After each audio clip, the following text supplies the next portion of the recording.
For this is your narration dream. And you can smile your sad surprise with your wild blinking eyes, for this is your narration dream.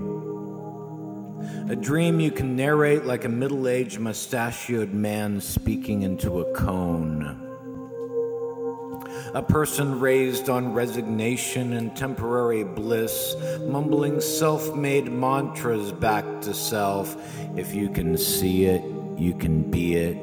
If you can see it, you can be it. Humming unintelligible tunes slightly out of key and a little more adagio than before. For this is your narration dream, where you might smile your sad surprise at the ending of all great modernistic endings, where you will be the champion of all the cats in your neighborhood and the hippest kid at your school with the best hair and the most potential. But it won't matter, because you will sometimes have difficulty tying your own shoe and paying your energy bills on time. And in your dream, your personal narration dream, it's not enough to be tough and look like a badass in your bathroom mirror late at night. You gotta perceive things in tangible form. At least that's what the counselors told you while you looked out through the leveler blinds of the modern academic office. And you thought about the inevitable death of your girlfriend and her eyes, those gentle, admonishing eyes, blinking through you in slow motion, asking you who you really were, and all the time completely knowing but still demanding a positive answer for who you really wanted to be and how you would end up. How you would end up narrating your own personal narration dream. And you will wonder if you will ever have children of your own that you can teach clever bits of information to, that they can impress their teachers with and share with men and women at cocktail parties when they grow up. Children you can worry about until you are physically sick with lumps in your adenoids. Until they finally do come home again and you can smile your sad surprise. For this is your narration dream. A dream of the gilded future with a combination of a slightly soiled heart mixed with the museum of plundered treasures from your own creation story, your sordid personal mythos glory. Your chance at something like getting just a small sliver of the mulberry pie and sharing it with the people you hold in the highest esteem. Where you can synthesize a new religion and celebrate with a cigar hand-wrapped in Honduras. And you will see blackened people who used to be whitened people, working to die every day. And why? Why must they, when they could be drinking good, cheap table wine down by the train tracks with all the first-rate hobos, gazing up at the stars until all the stars become one star?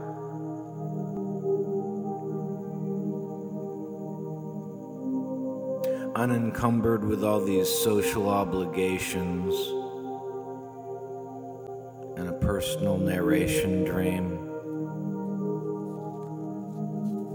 A personal narration dream filled with ceaseless promise and undecipherable victory. Why must the sea be so violent when the pond can be so serene? Why does a minaret look like a 22nd century antenna pulsing with the amplitudinal ferocity of God? Why?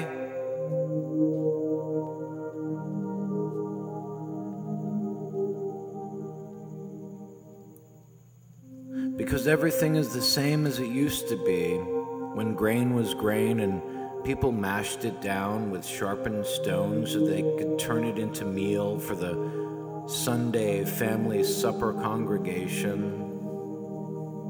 For this is your narration dream.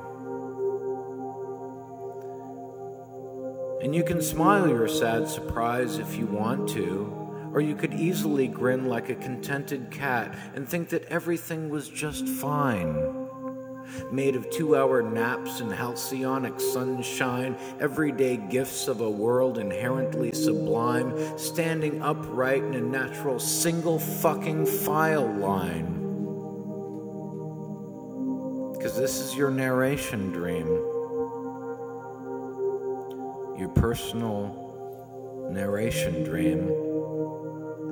And someone of the opposite sex could take notice and find charm in the sexy pain of your furrowed brow and your long-haired forest, and they might kiss your cheek and you might kiss their eyelids in return. And then blurt something about the timing not being right, blah, blah, blah. And so you will continue to tirelessly flit from the magnolia to the stargazer, seeking the ultimate honeyed goodness, and nothing will ever be the same as it was before. Deep within the rafters of that downtown loft with that candle, never quite right again.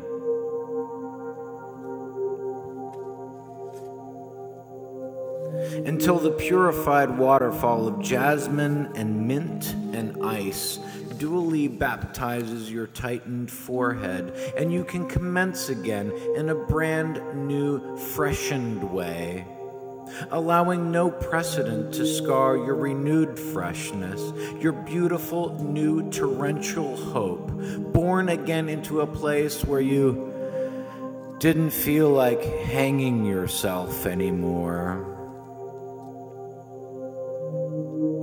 And you looked pretty good in the bathroom mirror once again, and the lampposts all looked like glowing yellow pearl soap sitting in upside-down shell bowls, and the world glistened again like a giant wet heart pulsing in the center of the unanimous universe. And you smiled your sad surprise, for this was your narration dream. And you grabbed it like a big white steering wheel, and you drove that bus straight into that lake.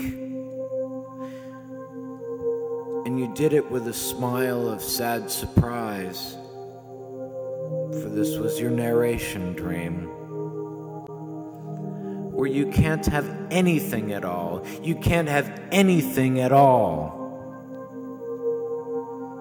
You can have everything that you see.